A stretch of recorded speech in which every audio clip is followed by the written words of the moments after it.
বাংলাদেশ কৃষি প্রধান দেশ। কর্মে নেই কোনো লজ্জা, নেই কোনো অলসতা। বেঁচে থাকার জন্য আমাদের সকলেরই কর্মের প্রয়োজন। আজকে সকাল সকাল চলে এসেছি আমাদের মাঠে। আমাদের মাঠে ধান কাটতে শুরু করেছে। আমরা ৩ জন লোক নিয়েছি ধান কাটার জন্য। সকাল সকাল নাস্তা নিয়ে এসেছি। আমাদের এখানে যে জমিটি দেখছেন, এখানে প্রায় ২ বিঘা জমি রয়েছে। ২ বিঘা জমিতে আমরা ধান চাষ করেছি। আলহামদুলিল্লাহ অনেক ভালো ফলনই হয়েছে এবার। এখন ধানের সিজন।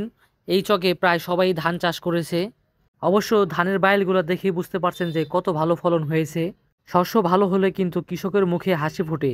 আমরা এই ধান চাষ করে কেটে নেওয়ার পর এই জমিতে তামাক লাগাবো। বাংলাদেশের মানিকগঞ্জ জেলায় কিন্তু প্রচুর পরিমাণে তামাক চাষ করা হয়। আপনাদের যদি আশেপাশে এরিয়াটিকে দেখাই, শুধু দেখবেন ধান আর ধান।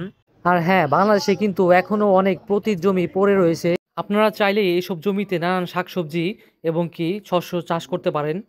আপনাদের যদি চারিপাশটি দেখায়, দেখতে পাবেন শুধু ধান আর ধান এখানে। আর এই ধান কাটার পরে এই জমিতে তামাক চাষ করা হবে।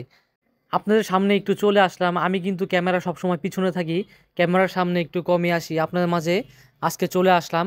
আর আমি এখন বসে রয়েছি ক্ষেতের একটি সাইডে। ক্ষেতের চারিপাশে যে ধানের আটিগুলো দেখছেন, এগুলো কিন্তু আবার শুকিয়ে বিক্রি করা হবে। এসব ধানের আটি কিন্তু এক একটা ২.৫ টাকা ৩ টাকা পিস বিক্রি হবে।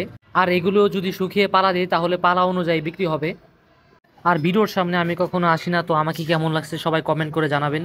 ওই দূর দূরান্তে যে লোকটিকে দেখতে পাচ্ছেন এবং কি লোকগুলো দেখতে পাচ্ছেন, সেই লোকগুলো কিন্তু ধান কাটছে। ওই ক্ষেত্রে আমাদের ক্ষেত থেকে অনেকটা দূরে। দর্শক, আমার এই ভিডিওটি কেমন লাগলো আপনাদের কাছে সবাই কমেন্ট করে জানাবেন। আর আমার ইউটিউব চ্যানেল থেকে দেখে থাকলে আমার ইউটিউব চ্যানেলটিকে সাবস্ক্রাইব করবেন এবং কি ফেসবুক থেকে দেখে থাকলেন সবাই আমাকে ফলো করে রাখবেন। ধন্যবাদ সকলকে। আসসালামু আলাইকুম।